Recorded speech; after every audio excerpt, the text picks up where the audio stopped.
So this is the Zerg, the great enemy? How utterly disappointing. You said it. Ultralisk. More like Ultra-Risk. Am I right? Pitiful. The Ultralisk is the Zerg's iconic, late-game heavy assault beast. They can be morphed from the larva, so long as an Ultralisk cavern is present on the map. Their stats: production cost of 300-200, build time of 39 seconds, 500 life, and 2 base armor. You might think that their attack is melee range due to it being, well, a pair of giant blades. However, it actually is range 1. It's also a splash damage attack, dealing 35 damage to the primary target and 33%, roughly 11.5 points of damage to enemies that are within range 2 in a 180-degree arc of the target. Before I move on, there are 2 research options for Ultras available at the Ultralisk Cavern. The first is chitinous plating. At a cost of 150-150, this one increases the armor of all Ultralisks by 2.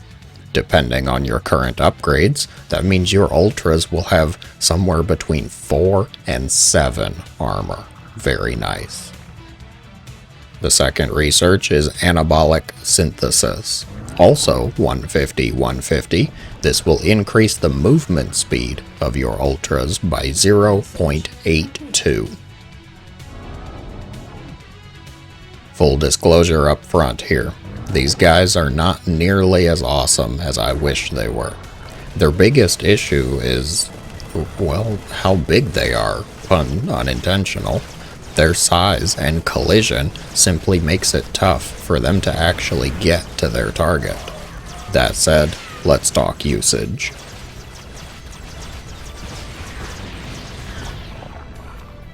So when do you need Ultralisks? They aren't necessarily a hard counter to anything specific, but they do fare well against units with small damage attacks that are not an anti-armor force. Think things like Marines, Zerglings, Zealots, etc.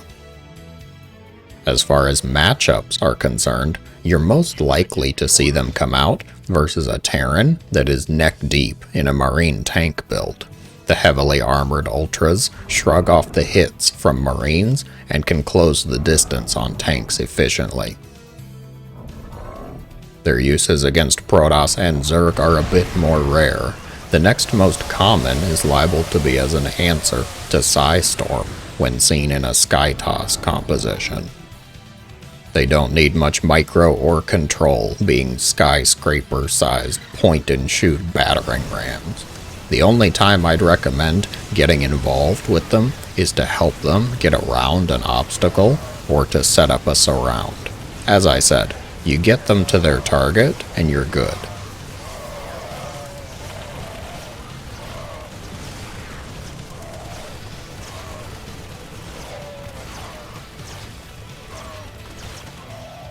As a final note, I want to highlight these overgrown Zerglings' potential as a harassment or run-by candidate. Their speed allows them to maneuver around the map reasonably well. Combine that with their durability, and 2 Ultras in the right mineral line can cause quite the headache to an unprepared opponent.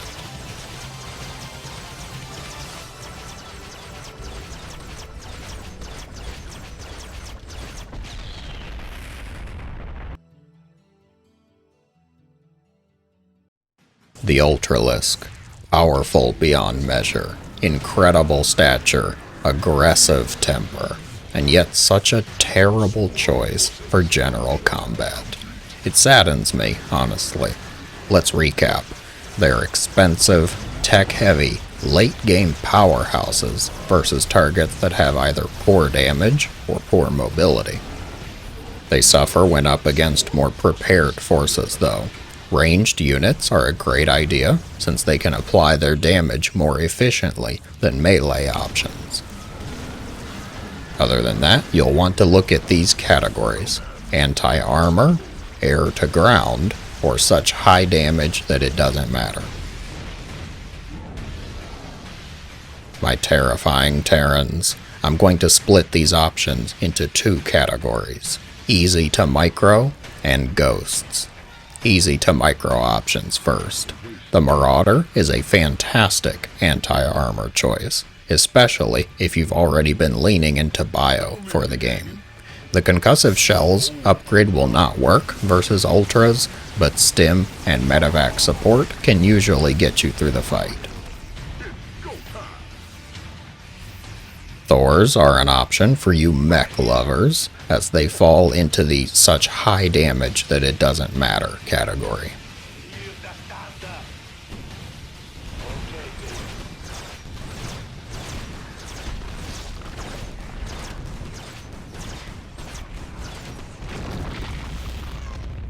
Liberators will pair well with just about any composition and allow you some much needed zone security, since the siege tanks may not be useful anymore. Lastly, battle cruisers are fine for the obvious air-to-ground attack, along with the incredible punch that Yamato packs.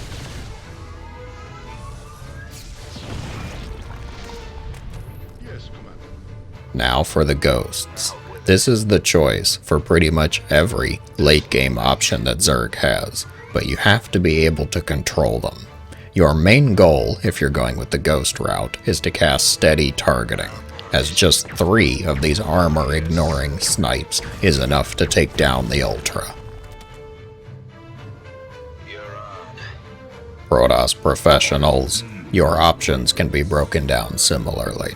Immortals are the kings of ground-to-ground anti-armor punching.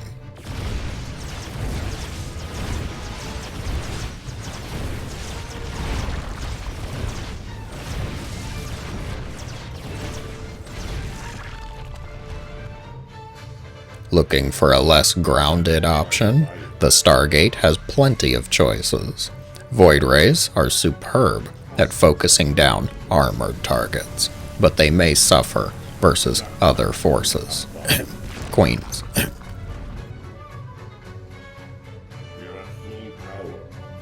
Tempests, with their incredible range and high damage attack, are an option as well.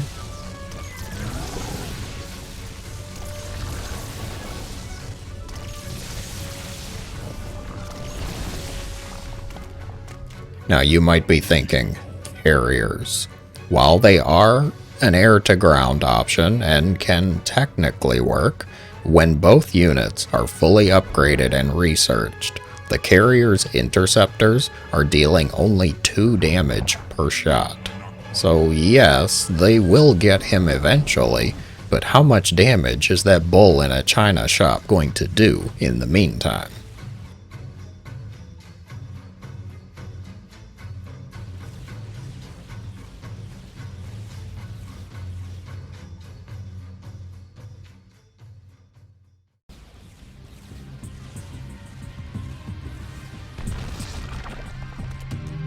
Zerg Zookeepers, your options are not as organized and should all be heard with a central theme.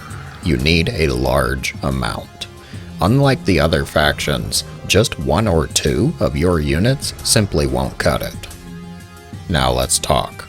I already mentioned the strength of ranged units being able to get their damage out more efficiently, so things like roaches, hydralisks, and lurkers will all get the job done. Both of the Zerg's air-to-ground options, referring to Mutalisks and Broodlords, are fine, but be wary of the Muta's low damage attack. When both units are fully upgraded and researched, the targeted Ultralisk will only take 5 damage per hit.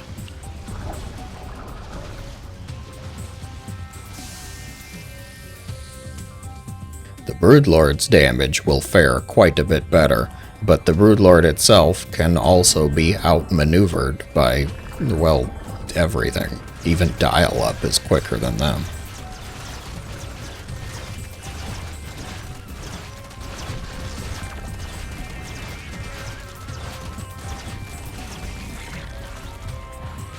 I leave you with this thought.